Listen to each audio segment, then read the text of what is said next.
Faire le ménage, apprendre à s'habiller, découvrir les continents, lire des mots.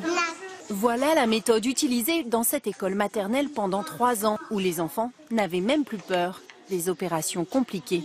9898 divisé par 3 égale 3299 et il reste 1. Ces élèves n'étaient pas des surdoués, mais ils ont bénéficié d'outils pédagogiques différents, sélectionnés par Céline Alvarez, une enseignante révoltée par l'échec scolaire, qui cherchait à stimuler le potentiel des enfants. Si on ne fait que soutenir leurs élans et leur motivation intérieure, ils vont beaucoup plus loin que ce que nous aurions osé leur demander. C'est-à-dire qu'il y a des enfants qui se sont mis à lire à 3 ans, à 4 ans, à faire des additions, des divisions, des multiplications à 4 chiffres par passion. Et moi, je me suis retrouvée à leur courir derrière pour essayer de leur apporter ce qui leur manquait. Dans son livre « Les lois naturelles de l'enfant », Céline Alvarez détaille l'expérience, tout comme les nombreuses études scientifiques sur lesquelles elle s'est appuyée pour réinventer l'école. Quand on regarde la synthèse de tout ce que nous disent les sciences du développement humain, eh bien, je veux dire, c'est extrêmement clair. Il n'y a aucun doute, l'être humain apprend en étant actif, motivé, aimé. Il n'apprend pas lorsqu'il est passif, lorsqu'il n'est pas motivé et lorsqu'il est stressé. Aujourd'hui, en CE2, Kenza a passé 2 ans dans cette maternelle si particulière. Et dès la grande section, c'était une grande lectrice.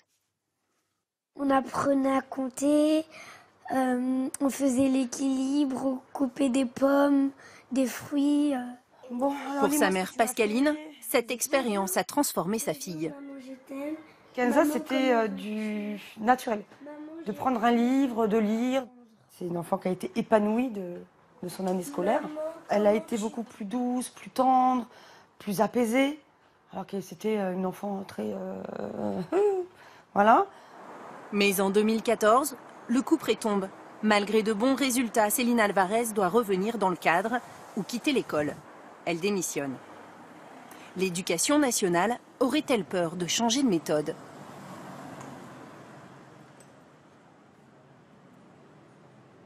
Nous, notre responsabilité, c'est quand même de faire en sorte que ces méthodes, évidemment, soient connues, mais qu'elles soient le mieux évaluées possible et qu'elles soient, finalement, adaptées aux enfants. Or, les situations sont différentes, les contextes sont différents. Maria Montessori, Célestin Freinet, Rudolf Steiner. À l'école, de nombreux pédagogues ont tenté de faire bouger les lignes.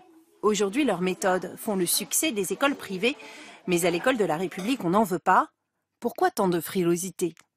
L'école apparaît souvent comme un sanctuaire, une chose qui ne doit pas bouger, alors même qu'elle n'obtient pas des résultats merveilleux. Nous en sommes un peu là en ce moment où il est difficile de réformer parce qu'on craint que les choses ne soient pires. À la sortie du CM2, 1 élève sur 8 ne maîtrise pas ses fondamentaux. Un quart d'heure.